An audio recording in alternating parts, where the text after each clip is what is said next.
Mr. Speaker, I rise to move the following motion. This is a preliminary objection by the Governor of Nyamira County on the threshold applied for the proposed removal from office by impeachment of the Governor of Nyamira County by the County Assembly.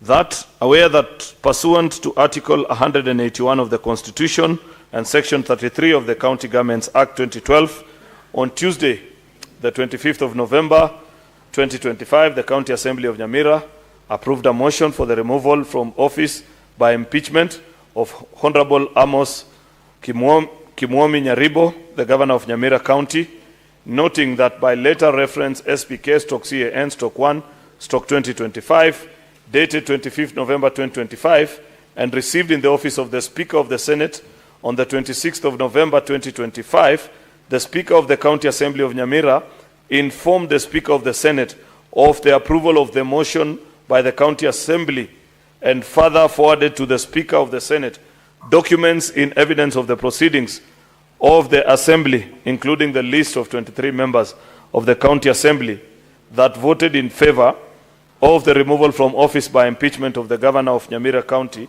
further noting that one of the preliminary objections raised by Honorable Amos Kimuomi Nyarib0, the Governor of Nyamira County, was the requisite threshold for passage of a motion for the removal of a governor from office by impeachment, being two-thirds of the members of the County Assembly, as provided for in Section 33 of the County Governments Act and Standing Order 62 of the Standing Orders of the County Assembly of Nyamira, is 24 of the members of the County Assembly and was not met. Now, therefore, the Senate resolves to uphold the preliminary objection that the threshold required for removal of a governor from office by impeachment contemplated in Section 33 of the County Governments Act and Standing Order number 62 of the County Assembly of Nyamira was not met, and forthwith terminates the hearing on the proceedings on the proposed removal from office by impeachment of Honorable Amos Kimuomi Nyarib0, the Governor of Nyamira County. Mr. Speaker, let me first take time to explain what this motion means. We must celebrate the Senate for how refined our process have become over time. Previously, Mr. Speaker, when we have been faced before this session, by previously I mean before this current Senate, the 13th Parliament, we previously had similar situations where a county assembly will come before the Senate and they'd argue that we have impeached our governor and therefore proceed and listen to this case. And the previous ruling that had been given by the office of the Speaker, which many of us disagreed with and felt was a great travesty of justice, the greatest that has ever happened on the floor of this House, was a ruling that was made back then that an impeachment process ends at the Assembly, and what the Senate needs to look at is a case and the material of it, then make a determination whether that case, whether a case has been made for the impeachment of that governor or not. However, in this present session of the Senate, we have since evolved and refined our processes better to a point where when there is a preliminary objection, the House makes a decision first, which is a good thing, Mr. Speaker, because I believe that with the coming of age of our county assemblies, together with us here in the Senate, we must continue to make the case that there is no alternative to the law. The law is the law, Mr. Speaker. We may not agree with it. It may not be in our favor today, but it is that which binds us and keeps us as a civil society. Anything in the absence of the law, Mr. Speaker, is anarchy. And in the rule of the jungle, it favors nobody. Those in power today or those that don't find the favor of the powers that be. And therefore, we must continue to make the case that in looking into the proceedings such as this, we must first satisfy ourselves as a House of the Senate that the process and the procedure went in tandem as ascribed and prescribed in law, Mr. Speaker. Section 33 of the County Governments Act, you'd believe that a plain reading of that section of the law, Mr. Speaker, is something that everybody can easily interpret. In fact, earlier today, while listening to the proceedings, Mr. Speaker, I walked over to the clerk and asked them that, what happened to what we used to have back then called the Legislative Summit? I remember attending it 2016 and the subsequent years, because it used to provide a very good forum for exchange of ideas on procedure and processes between the Senate and the 47 county assemblies, Mr. Speaker. Because looking at this case, looking at the case of the 2 impeachments by Cheruiyot, looking at the Isiolo case, it is clear, Mr. Speaker, that there is need for this House, as a House that protects the interests of county governments, must set in law the procedure and make it black and white clear to our colleagues from the county assembly of what is it that the Senate considers to be a foolproof process of the impeachment of a county governor, which when you undertake and you bring it here, we go straight to the process of listening to what your dispute is. Therefore, Mr. Speaker, this is not to tell the people of Nyamira through their representatives that there are no issues in Nyamira. There might be issues, and indeed listening, because I happen to come from the region, and I know that there are many things. Remember, Mr. Speaker, in this House, we've entertained and even listened and tried to reconcile 2 factions of the same county assembly that were sitting in separate parts of the county, Mr. Speaker. That tells you that there is a problem in that county. But before we get there, Mr. Speaker, we unfortunately must ask ourselves whether this matter is properly before us as a House. That is the question and the import of this motion. Have we been properly invited? Has the governor come through the main door, or has it been thrown in through the windows, Mr. Speaker, to get before the House of the Senate? And as a House that argues and makes the point every day that we must remind the executive, we must remind our county assemblies that we cannot make law, because that is primarily what we do in this House, and then lead the way in violation of the law, unfortunately, Mr. Speaker. And as such, Mr. Speaker, when a matter such as this appears before us, we must be satisfied that indeed there was proper procedure that has been followed. For the last 3 sessions, and this is the part that we take the blame also, you know for a fact that we have refused, and I'm very intentional about the use of the word refused, as Parliament to pass the law on the impeachment procedure. I have never seen a law as critical as this, Mr. Speaker, that has gone round in circles as has been. I can recall from, I don't know as way back as which year, Mr. Speaker, that there has always been an attempt, but unfortunately, it never gets to the end. That means we are leaving our colleagues in the county assembly to guess and try to find their way on how to follow this procedure. These are issues, some of the issues that this motion is asking us to determine, for example, today, are matters which, if we had set out properly in an impeachment procedure bill, Mr. Speaker, then we wouldn't be debating this. By now, we'd be listening to the case by the county assembly and listening to the response from the county governor. But here we are, unfortunately, Mr. Speaker, it's our country. We must be mindful of it. We have been charged with the responsibility of ensuring that we lead this nation into a state of prosperity by ensuring that people respect the rule of law. Mathematics, Mr. Speaker, is plain and simple. You know that 12 divided by 2 is 6. And you know that if you want to get a third of that 12, Mr. Speaker, then it is 4. If you want 2/3, it is 8. And you'd imagine that in many of our county assemblies, Mr. Speaker, especially following through with the decision that this House made barely a year ago in the first impeachment proceedings against the governor of Cheruiyot County, Mr. Speaker, county assemblies will be aware of the decision of this House, because this House made the decision that there is no quarter or half of a human being. That if you move on to the next, so long as it is a decimal, even if it is 0.1, then it means you go to the next, because the language of the Constitution is not less than, Mr. Speaker. That tells you it cannot be below. If it is 12 and you have 12.1, already 12, it is less than. Therefore, it cannot qualify. And it is for that reason that we have said that so long as you have a decimal beyond the 0.00, you go to the next number. That having been the case, Mr. Speaker, and if our colleagues from the County Assembly of Nyamira had taken time to read through the provisions and the ruling that this House made in that matter last year, Mr. Speaker, they will have appreciated that the requisite quorum as prescribed in law would have been 24, Mr. Speaker.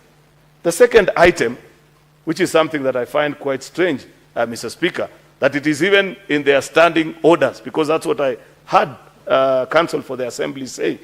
And I say this a lot with tremendous respect to Advocate Katwa Kigen, because he's a senior counsel, somebody I respect, a friend of mine, Mr. Speaker, that in the County Assembly of Nyamira, their standing orders provide for an alien creature, alien to any legislature world over, has a provision called voting by proxy. I have never heard of such an animal, Mr. Speaker. Even as you know, if you follow the proceedings of this House, Mr. Speaker, before we take any vote, the sergeant at arms, after the division bell is rung, always move round to ensure that the voting booth, all the 67 of them, if it is not occupied by an individual voting, then that machine is inactive by removal of the card. That is to prevent exactly that, because it is not possible to transfer your delegated legislation role, Mr. Speaker. And it is not possible to argue and say that I was away, I was at a funeral, and I call my colleague and say, vote for me in this or another way.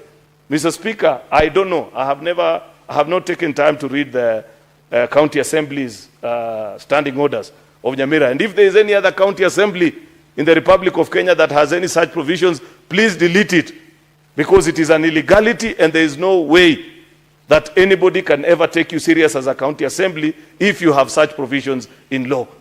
The parliamentary practice is as such that you vote as an individual, or if you have delegated power, in the case of Senate, for example, if you're a member of a delegation and your head of delegation has given you the mandate to vote, then you can vote on their behalf as it happens. Because Senate is unique, we vote by delegations. But county assemblies vote by individual. They don't vote by delegations. And therefore, that is the second basis upon which we are being asked as a House to consider that particular matter. Therefore, Mr. Speaker, if this House agrees with this motion as moved, it basically means we have not told the County Assembly of Nyamira that you don't have a case before us. We have only told you that the case is not properly before this House. Should you go back, organize yourself, get the requisite numbers and bring it, then we shall open the file and listen to your issues. And you will not be the first that this has happened to. I'll give you the unfortunate example of my own county, that when they came here the first time, they had a similar issue on threshold. And this House sent them back. They went and did what they needed to do, Mr. Speaker. It's not to say that I'm encouraging the County Assembly of Nyamira to go back and do that which they did. That's a decision of their own, Mr. Speaker. But matters must be properly before us. As we speak today, Mr. Speaker, it still pains me when I see two governors, one of them actually Governor Mike Sonko and Governor, what was his name? Governor of Waititu. The truth of the matter, any human being knows that threshold was never achieved in those two county assemblies. In fact, if you read through the pleadings that were brought before us, it was clear and obvious. Yet this House, back then, because of the prevailing political environment in the country at that particular time, we were told in black and white that you are not the county assembly. Don't count. Just proceed and listen to the case. I am happy that at least we have refined our processes to a point that county assemblies know that we will come and check. We will have to satisfy ourselves that you followed the procedure, Mr. Speaker, before eventually making a determination. I made a request earlier on, Mr. Speaker, and perhaps this is my last point because I don't need to belabor. This is a very straight point matter. I want to make my submissions and request the counterpart leader from the minority side to second, then we can listen to our colleagues and make a determination so that if our colleagues are satisfied that those 2 points don't matter, we can proceed and listen to the case. Otherwise, if they choose to be firm and say this is the true state of the matter, Mr. Speaker, because unfortunately, colleagues, the maxim of law making is as such that you must always remember the law that you pass in the hands of your worst enemy. Colleague senators, tomorrow you can be a cabinet minister, you can be a president, a deputy president, Mr. Speaker, a governor. Will it satisfy you if you know that the procedures of our country are such that even if 5 people met and they said, we have impeached you, then the processing house will listen and say it doesn't matter? Numbers do matter, Mr. Speaker. I don't believe that it was out of lack of something useful to include in our constitutional dispensation, Mr. Speaker, that we set a threshold and a limit that must be attained before a governor comes to this house. And therefore, I convene, having said that, Mr. Speaker, the last point that I wanted to say is that I hope after this process, number one, I want to make the case that we must return the legislative summit. 1, 2, 3 county assemblies tells you that there is a problem in our county assemblies, that there is something that we don't seem to be reading from the same script. And impeachment is not just a political tool to be used on your enemy. It is a procedure of law, which unfortunately you must either attain, and if you fail to attain it, Mr. Speaker, there are consequences to it. Why should we go back to the legislative summit? It is so that this house, led by a very competent technical staff, Mr. Speaker, can set out, including, Mr. Speaker, the charges that needs to be brought before us. I don't want to say a lot because I have to balance also between the things that I say, Mr. Speaker, and appearing as if I disagree completely with what the county assembly is saying. But I believe even in laying out the charges before a county governor, we must then provide the template as Parliament. I think today's charges, Mr. Speaker, and I've listened to close to 20 impeachments in this house, was the longest. The charges were read for almost 30 minutes. Even the person being accused, Mr. Speaker, by the time they are rising to plead, either guilty or not, they have forgotten what the initial charges were, Mr. Speaker. We must at least do better and develop the template for that particular item, Mr. Speaker. Therefore, I don't want to say more than that. I think I have said everything that I need to say. Colleagues, the decision is yours. I want to sit and listen also. That's my perception and what I feel about this particular matter. But ultimately, the decision is yours. Remember, you're seated as a jury. And ultimately, you have to satisfy yourself before making a decision whether to proceed and now open the case or terminate it because it is not properly before us. With those many remarks, Mr. Speaker, I beg to move and request the Leader of Minority, Justice Retired Stewart Matsayo, to second this motion. I thank you, Mr. Speaker.